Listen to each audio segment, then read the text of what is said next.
Okay, so this is going to be a little bit about American history and the big events in American history.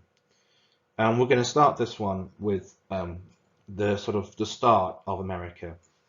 Now, America was discovered in the year 1492 by Christopher Columbus, and Columbus had been an Italian explorer, and he went to discover America with the help of the Spanish.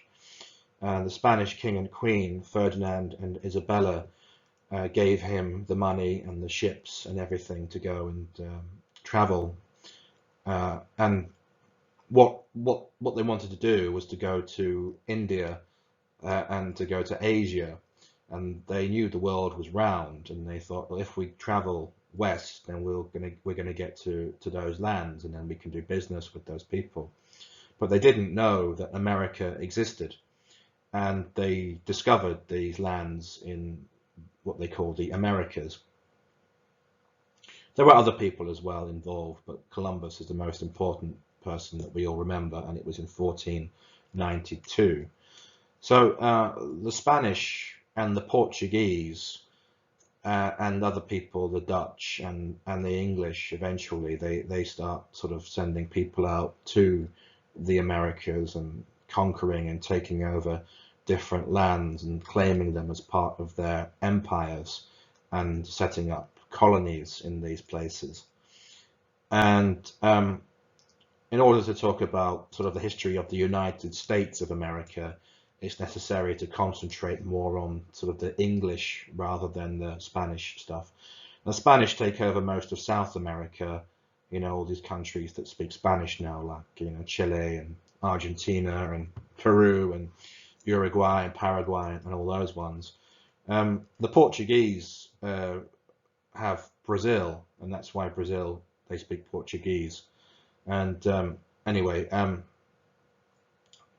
the English mostly have their colonies in North America, but also in the Caribbean, like Jamaica and Trinidad and Tobago, the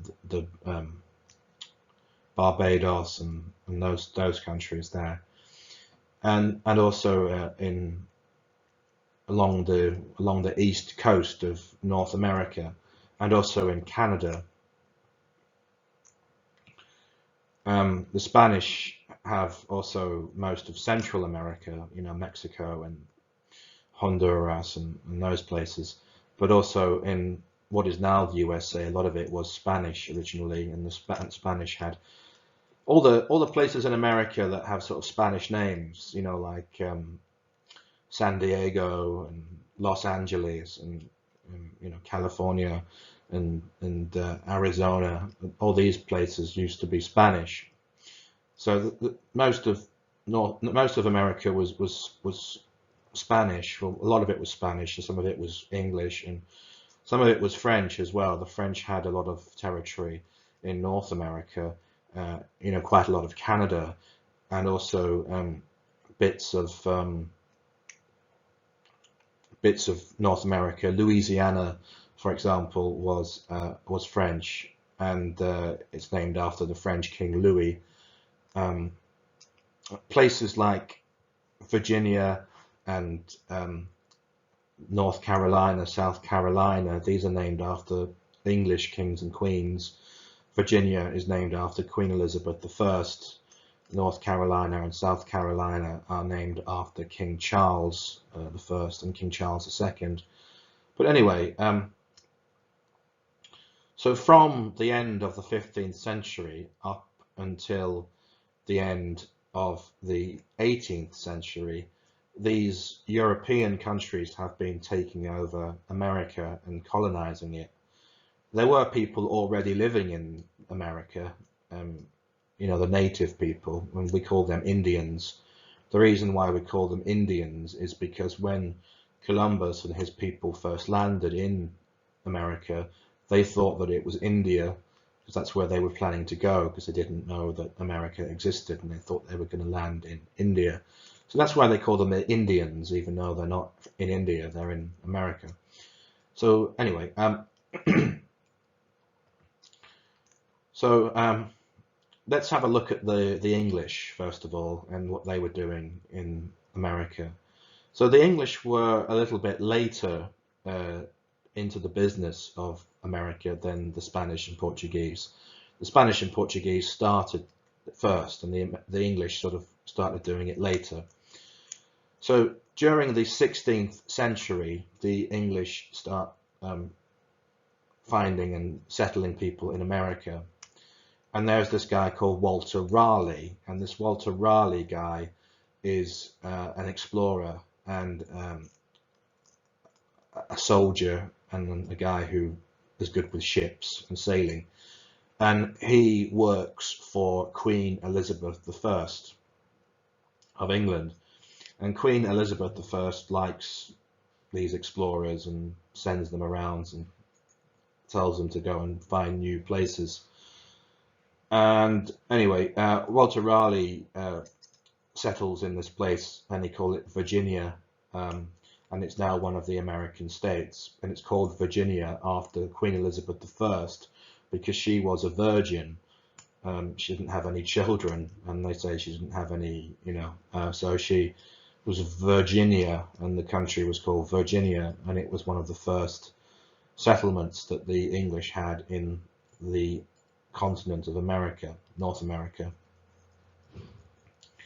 Anyway, so the English had this colony and these colonies in North America, and they sort of expanded them and increased the size of these lands, and they either did business with the Indians or they fought against the Indians, and anyway.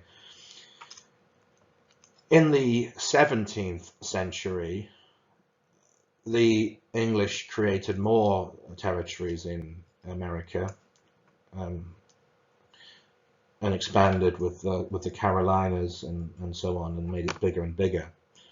And they had some fighting against the French and some fighting against the Indians and everything. But in England, there was a lot of religious trouble, and people were fighting about religion. And there were these people who were religious, but who had a different sort of religion to the king and all the people in England, the main people.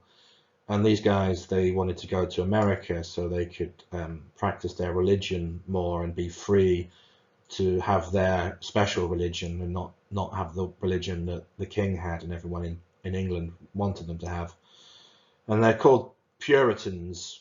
And when they went to America, they were called Pilgrims. So these Pilgrims are going to America because they want to live there and sort of do things themselves and not be controlled by the government and stuff in England. And there's a ship that goes to America called the Mayflower, and this Mayflower has all these pilgrims on it. Anyway, so these pilgrims are going over to America in the 17th century, and then they start really, loads of people start going to America from England and living there.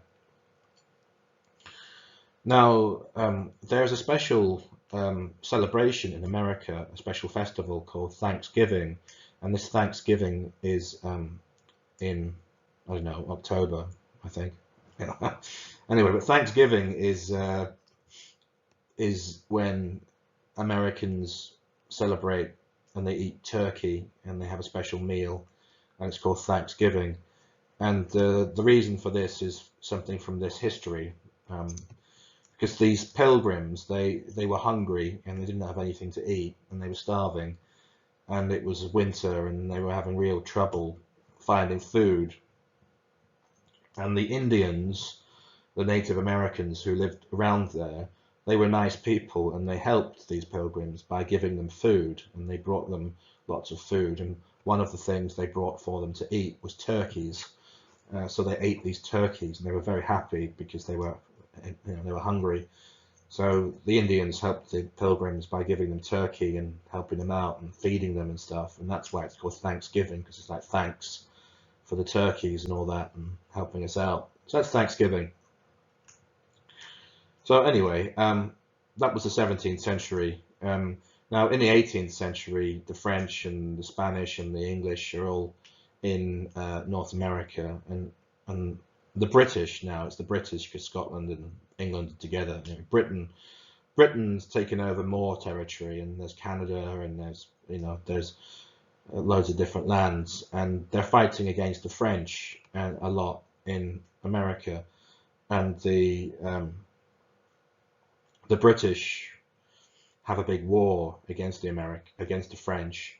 It's called the 7 Years' War, and it's in the middle of the 18th century, and the Indians are in it, and the French and the British and all this, and they're fighting.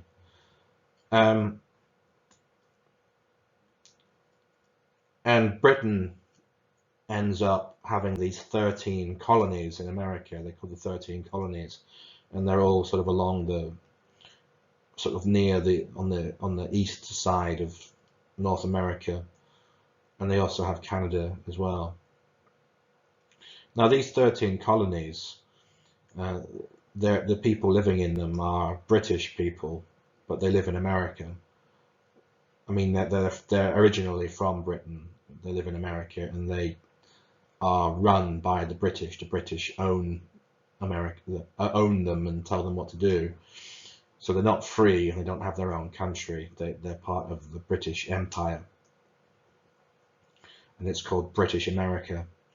So anyway, the British government wants to make the American people, the colonists in America, pay loads of taxes to the British government, and the Americans, we'll call them the Americans, but these guys, they don't want to pay this money, and they start rebelling against the British government because they don't want to pay these taxes. And one of the things they do is called the Boston Tea Party, where they go and they take all this tea and throw it in the river or in the sea, and they dress up like Indians. And anyway, it's a protest.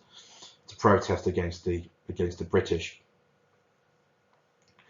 And anyway, the British say, well, you've got to pay this tax, and the Americans say, no, we don't want to pay this tax. And so they have a war, and it's called the American War of Independence, also called the American Revolution.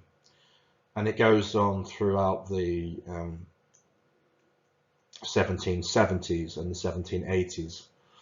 And the Americans win this war, and they create the United States of America.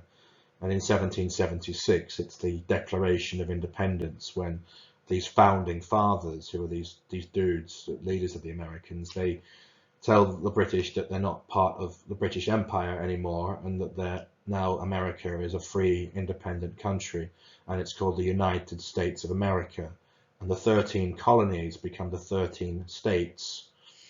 And there are 13 stripes in the flag that they have, and those 13 stripes represent those 13 colonies, which were the original colonies.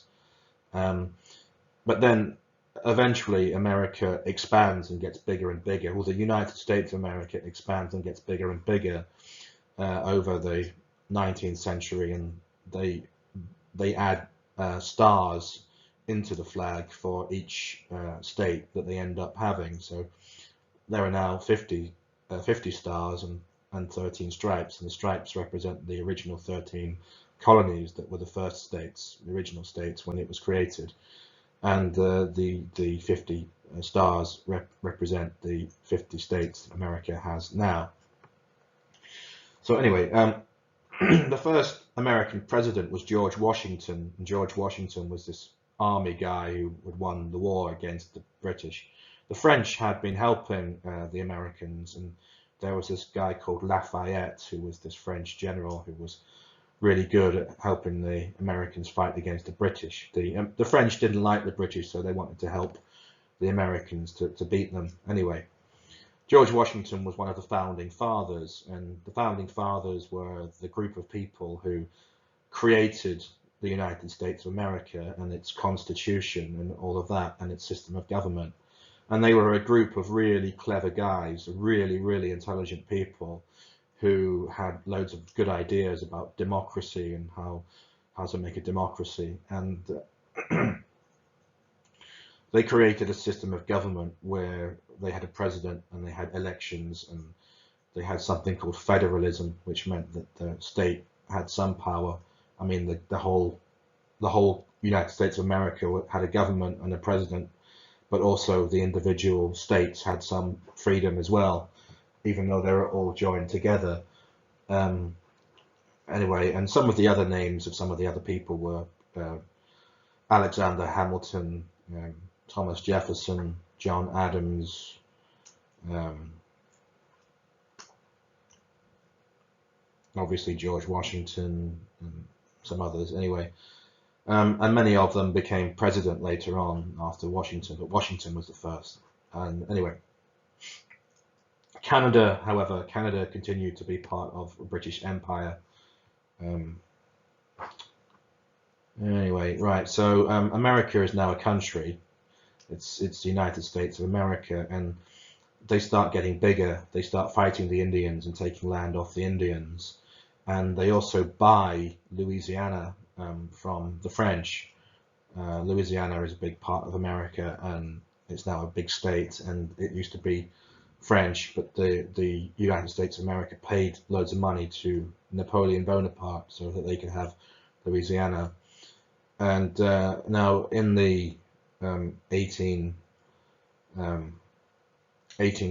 and 1850s, America has a war against the Mexicans, and the Mexicans also means all of the Spanish sort of places in what is now the USA, because they used to be part of Mexico, like California and Texas and those places. And the Americans win that war, and they take over all these Spanish places, and America, United States of America, gets bigger and bigger and bigger, and they start going more to the west and more to the west. And America gets really big, and the Americans become really good at fighting and stuff, and they become this really great country where they're really good at doing things, and the land is really big, and the population grows and grows and grows, and they do really well, you know, and they become this great country during the 19th century. Now, in America and also in Europe, there was slavery, and from the 17th century and the 18th century, the people from England and people from France and Spain and Portugal and everywhere else, they had been going to Africa and getting these slaves, and they were usually black people, and they were taken and they were sold to be slaves, and then they were forced to be slaves in America, and you know, it's horrible having people as slaves. It's not good. And anyway, in Britain, they kind of said we don't want to be having slaves anymore in the beginning of the 19th century. And then in the 1830s, the British said no more slavery in the British Empire, and the British stopped slavery in the British Empire and said no more of that. But in America, they continued to have slavery in the United States of America, and in the United States of America, there was a big difference between the North and the South. I don't mean North America and South America. I mean the parts of the United States of America which are in the South, and the parts of the United States of America which are in the North. So the South is Georgia, Alabama, Virginia, South Carolina, etc. And the North is Washington and Oklahoma and anyway, look at the map. Anyway, right, but the North is more industrial, and they do a lot of business, and they have factories a lot and stuff like that.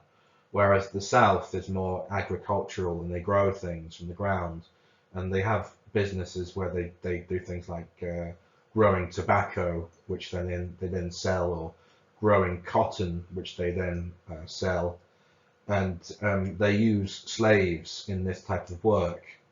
And the South, the slaves are really important because that's how they work, that's how their economy works, and they have all these slaves, and it's not very nice, of course. But in the North, sort of during the first 4 decades of the 19th century, some people start to say that we don't like slavery and slavery is bad and we should stop it and give these people freedom. And in the north, some people start making slaves free and they stop having slaves. But in the south, they love having slaves and they think it's great. So anyway, in the 1860s, the United States of America gets this president called Abraham Lincoln. And Abraham Lincoln thinks that slavery is bad and he wants to stop it, basically. And the South, people in the South, they say they don't like Abraham Lincoln and that they want to keep having slaves. And so, anyway, they end up having a big war, and it's called the American Civil War. And it's the North against the South. And the South says that they're going to be independent and that they're going to have the Confederate States of America. And they have this flag, and it's like a cross, diagonal cross with stars on it, and they call themselves the Confederates. Anyway, well, they're fighting against Lincoln and against the North. And the North have these kind of blue color uniforms, dark blue, and the South have this sort of grey uniforms, and some people call them the Blues and the Greys, or the North and the South, and it's the American Civil War. And it's a really big war, and during this war there's loads of technology, and they develop these new weapons like machine guns and hand revolvers and metal battleships and stuff. And anyway, it's really bad, and thousands of people die. And one of the famous battles in it is called Gettysburg. Anyway, the North wins the war, and Abraham Lincoln is the president, and the South lose, and they have to give up, and they have to say, I'm sorry, we'll do what you say now, Mr. President. And then the president and the government stop slavery, and they say there's going to be no more slavery, and now all the slaves are going to be free, and all the black people basically in America can now be free, and they can be normal people and not be slaves anymore. And this is like really good for them, of course, but a lot of people are racist and don't like them and don't want them to be free, and certainly want to treat them badly, and in the South it's really bad because a lot of people in the South don't like that they lost the Civil War, and they don't like that there are all these black people that are now free, and a lot of these racists start, killing black people and stuff, and it's really bad. Anyway, in America, there's lots of problems with people being racist, and that. Anyway,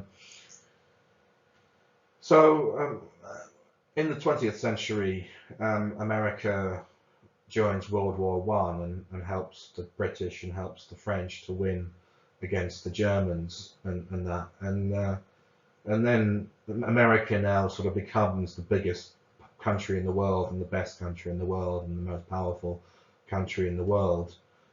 And then at the end of the 1920s, 1929, and during the 1930s, America has this really bad economic problem, and it's the Wall Street crash of 1929 and the Depression, which is a time during the 1930s when everyone was really poor and it was really hard to get a job, and people were hungry and people were having problems.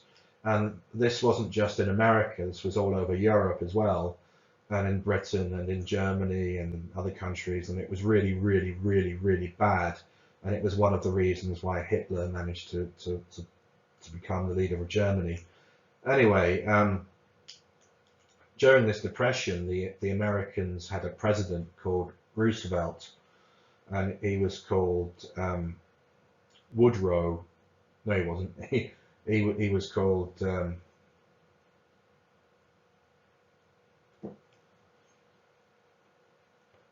Roosevelt, and he's not to be confused with the other Roosevelt. They had two Roosevelts, but this Roosevelt was the second Roosevelt, and he had this plan of how to make America better again by creating all these jobs and sort of helping people by giving people money and building things and stuff, and it was called the New Deal.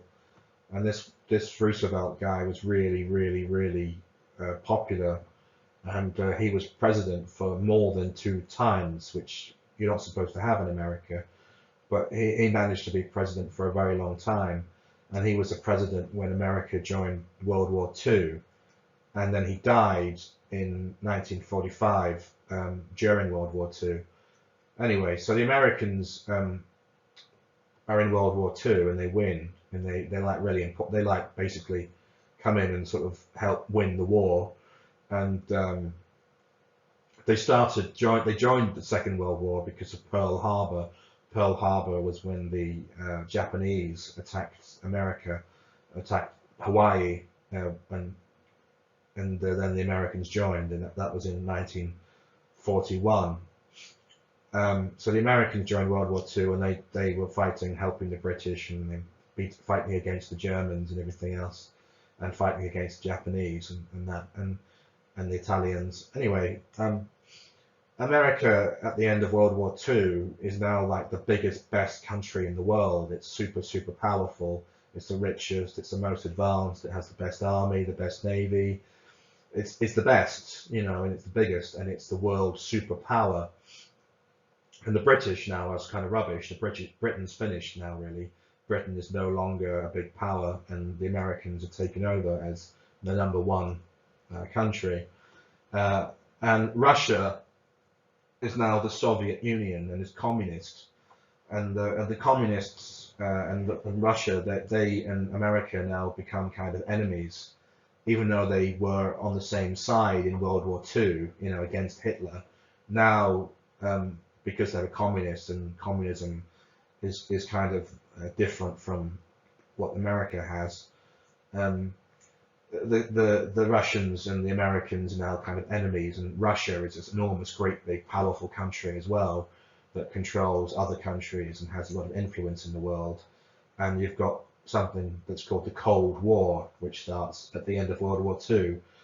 And the Cold War is called the Cold War because there isn't actually any fighting between Russia and America. They don't actually go to war against each other, but they are working against each other, and there are other people fighting each other with support of the Americans or support of the Russians, and there's always a threat that America and Russia might have a war. But now there are nuclear weapons, and because there are nuclear weapons, it's really dangerous. So they don't want to have a war because it would be a nuclear war, and it would be really bad, you know, because nuclear weapons kill everyone.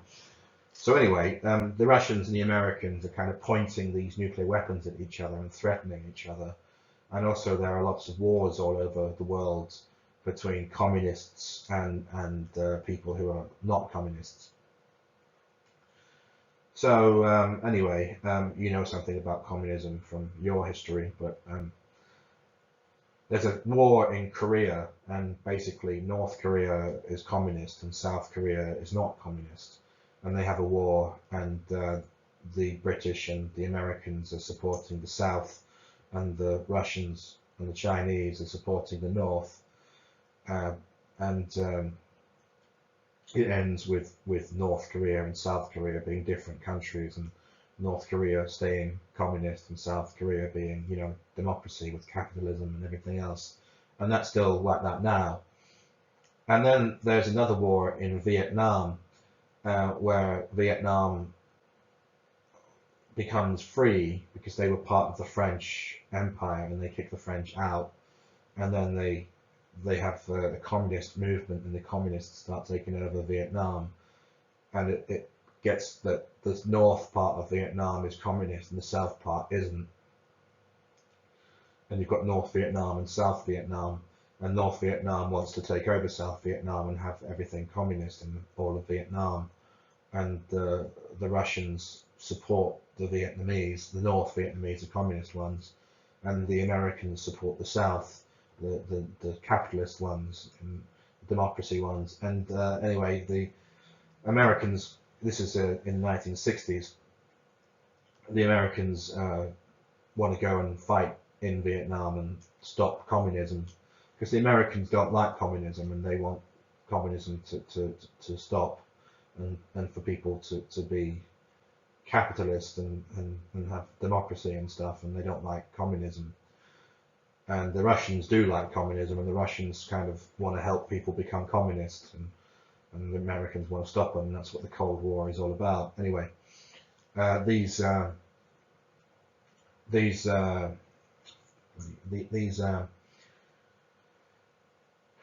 Vietnamese, there's all kinds of trouble with Vietnam.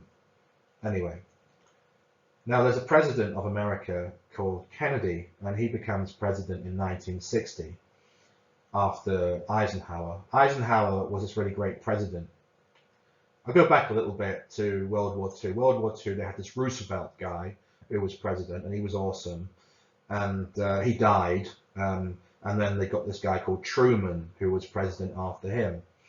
And then after Truman, they had this guy Eisenhower, and Eisenhower had been like the boss of the American military in World War II, and was basically leader of all the Western allies against Hitler. So you had the Russians with Stalin and all that, and then you had the Americans and the British and everyone that were fighting against Hitler. And this Eisenhower was the boss of all the American and British and all their soldiers. Anyway, and Eisenhower was the president of America. Eisenhower was a Republican, and Truman and Roosevelt had been Democrats. And you remember that the two big political parties in America are the Republicans and the Democrats, and they still are today. You know, Trump is a Republican and Biden is a Democrat, so it's quite easy to remember. Anyway, there was this guy called Nixon, and he was a Republican, and then there was Kennedy, who was a Democrat. And Nixon had been one of Eisenhower's top guys in the government. He'd been vice president to him. Anyway, so in 1960 there's an election, and it's between Nixon and Kennedy, and Kennedy wins. And he's a young guy, and he's quite handsome, and he talks very well, and he's quite popular.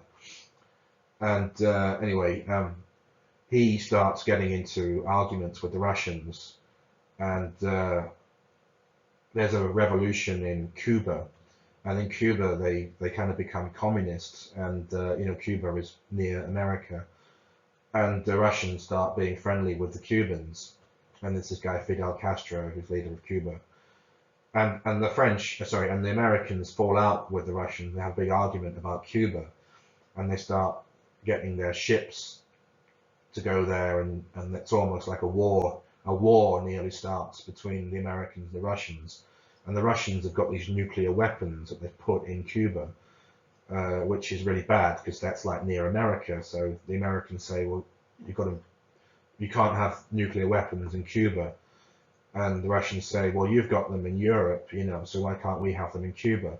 And the Americans say, well, if you don't take those missiles out of Cuba, we're going to send some missiles and have a war. Anyway, so the Russians have to take the missiles out of Cuba, and the Russian leader is this guy Khrushchev. Anyway, so that's called the Cuban Missile Crisis. I think it's in 1960, but I'm not sure. Anyway, the Cuban Missile Crisis, and Kennedy and Khrushchev, and there's almost a nuclear war, but it's stopped.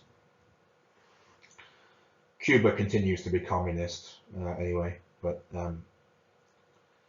anyway, the Americans, then it's Kennedy who sort of starts getting involved with Vietnam, and in 1963 Kennedy gets shot and killed by some guy in Texas, and he's dead. Poor Kennedy is assassinated, and then this guy Johnson becomes the president. And Johnson really wants to get involved in Vietnam, and America goes to war in Vietnam, and it's called the Vietnam War, and it's in the 1960s and the 1970s, and it's a really horrible war because the Vietnamese fight in this sort of way, like sneaky, and they kind of use traps and they sort of surprise you and everything. The Americans have all the better technology and stuff, but the North Vietnamese, the communists, are quite hard to fight against because they use all these sneaky tactics and stuff. And it's not as easy as the Americans thought it would be, and they find it really, really, really hard to do it, and they have to do these sort of really hard things like killing loads of people and using poison and all these kinds of things, and it's not very good. And people in America, a lot of people are against the war in Vietnam, and they think that America should not be doing it, and they protest. Now, during the 1960s, there's this big cultural movement, and it's the hippies, and all these people with long hair who listen to music and play guitar, and they liked peace and stuff, and they're called hippies. And anyway, there's also something else that happens in America in the 1960s, and it's called the Civil Rights Movement. And the Civil Rights Movement is when people start saying that it's not okay to be racist and sexist and all that. And it's mostly about racism because black people in America are treated very badly, and especially in the southern states in America. And there are these laws in some states where black people aren't allowed to go to the same places as white people, and it's called segregation. So when you get on a bus, if you're black, you have to go and sit at the back of the bus, and you can't go to a restaurant with white people. You have to go to a different restaurant with black people. And it's really racist, you know, and there's loads of racism in America, and it's really unfair. And basically these people start saying that it's bad and you've got to change it, and it's called the Civil Rights Movement.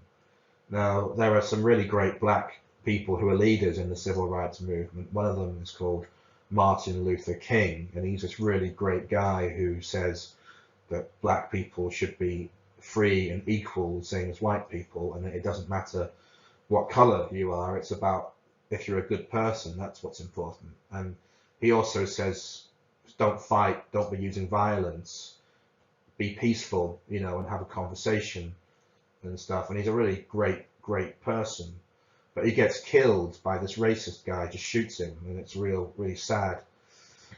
But anyway, he was brilliant, this Martin Luther King, and it changed America, and it made a lot of people stop being racist, and it made a lot of people fight against racism and start making America better. Anyway, also there's kind of a women's rights movement as well, because women don't really have the same rights as men, and society is a bit sexist and that, and there are these women, and it's like a women's liberation movement where they say women should get paid the same money as men when they do the same job, and that women should be allowed to get divorced, and they should be allowed to do things themselves and all this, and not be controlled by men.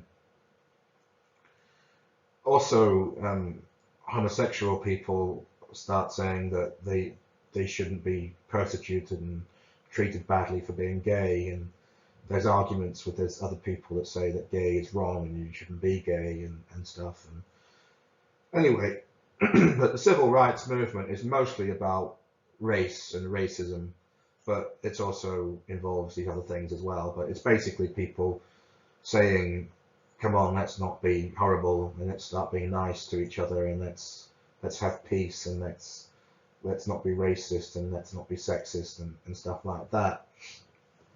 So like today, things are a lot better. I know there are problems, but in America and also in Europe, things are mostly a little bit better than they were in the 50s and 60s, because in the 50s and 60s, everyone was racist and sexist and everything, whereas now people tend to be kinder to each other and accept people who are different from themselves more. And this is partly because of the civil rights movement. Martin Luther King was one of the big guys in that. There was also this guy called Malcolm X, and Malcolm X was this other black guy who wanted to fight against the unfairness and the racism, but he kind of said that black people should fight against the white people if they got attacked and defend themselves. and be more aggressive. And he also said that black people should go to Africa and live in Africa because white people were rubbish and black people should live separately. But he got killed as well, but he was assassinated by his own people because they didn't agree with him. Anyway, but Martin Luther King's like the one who won all the arguments and stuff. Anyway, so all this is going on in America. There's a civil rights movement. There's the Vietnam War. It's a great cultural time. There's all this stuff going on with music, and movies and film stars, and it's a really interesting time to be alive, the 1960s. And there's the hippies, and there's all this cool music going on, and America is still the greatest country in the world. And the Cold War drags on, and there are lots of wars in loads of different countries where there's wars where the Americans getting people to kill leaders in countries because they think that they might be communist, and then there are situations where the Russians are getting the communists to take over in other countries and stuff, like in Prague, the Prague Spring, and when the Czechs get invaded by the Russians in 1968, because the Czech government isn't quite communist enough for what the Russians want them to be, and stuff like that is happening all over the world, where the Americans are sort of interfering with other countries to try to stop communism, and the Russians are interfering in other countries to make people communist.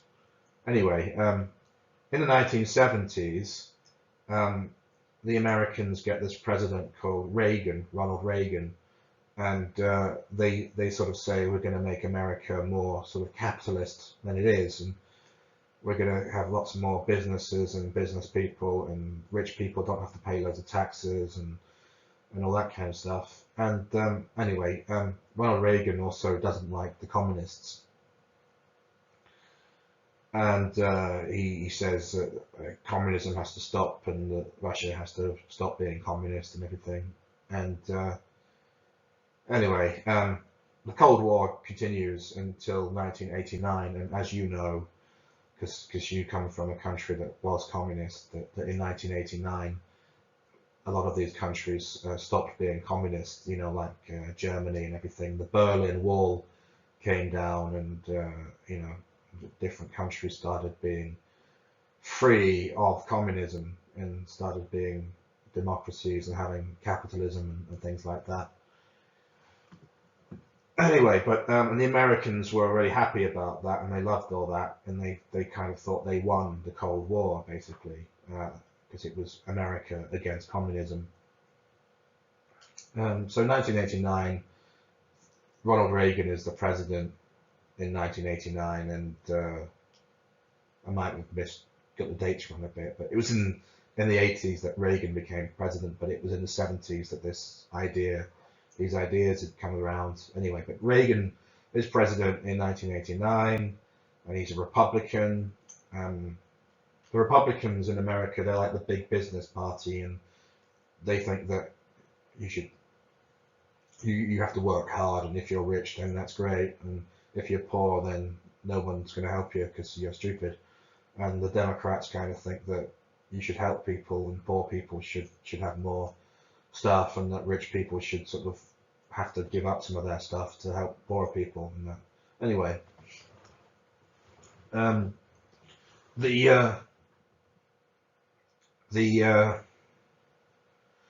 Russians had also had a war in Afghanistan, and Afghanistan had been communist, and then these guys, these extreme Muslim guys, they took over the country and beat the Russians in a war and in Afghanistan, and the Americans were really happy about that at the time, but it became a problem later on because it led to 9/11. You know what 9/11 was. Anyway, so anyway, in the 80s and then in the 1990s, the Americans, the big, huge superpower.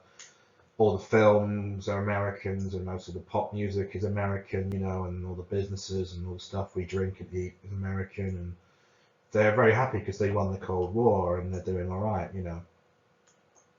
and also people have stopped being racist so much, and the civil rights movement has been quite successful, and black people can now do things and stuff, and it's better.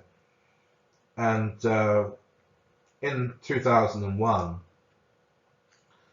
these terrorists attack New York, and these horrible people take over these planes, and they hijack the planes, and they crash two of them into the Twin Towers, which were these two big skyscraper buildings in New York. And it was the World Trade Center, the two towers. And they kill, they kill loads of people, in these planes and in these buildings and stuff. And it's the worst terrorist attack that's ever happened. It's awful. And because of this, the Americans, they want to know who's responsible for it. And it was this guy called Osama bin Laden, who was this terrorist, and he had friends who supported him in Afghanistan. And so America went to war against Afghanistan, and the British joined them and helped them. And they kind of still have to fight in Afghanistan today. It's still not finished. And in 2003, there was a war against Iraq, and this guy called Saddam Hussein. Anyway, but America is still, this great country and everything, biggest and best in the world. Now China looks like it might take over and become more successful than America, but, so that's the story of America, really. All main things. You've got the colonization by the Europeans of America, then you've got the American independence and the founding fathers and all that stuff. And then you've got the expansion of the United States of America, gaining new lands and becoming really big. And then you've got the American Civil War, where they stop slavery and they keep America together. And then you've got America getting bigger and bigger, and then you've got World War I, and then you've got the Depression, and then they fix that problem with the New Deal and this guy, President Roosevelt. And then you've got the Cold War. Sorry, then you've got World War II, and they win that, and they're the big daddies. And then you've got America as the big superpower. And then you've got America having the problem with Russia and the Cold War, and the Americans fighting against communism all around the world. And you've got Kennedy, who gets assassinated, and you've got the civil rights movement in the 60s, where black people sort of start getting treated better and stuff.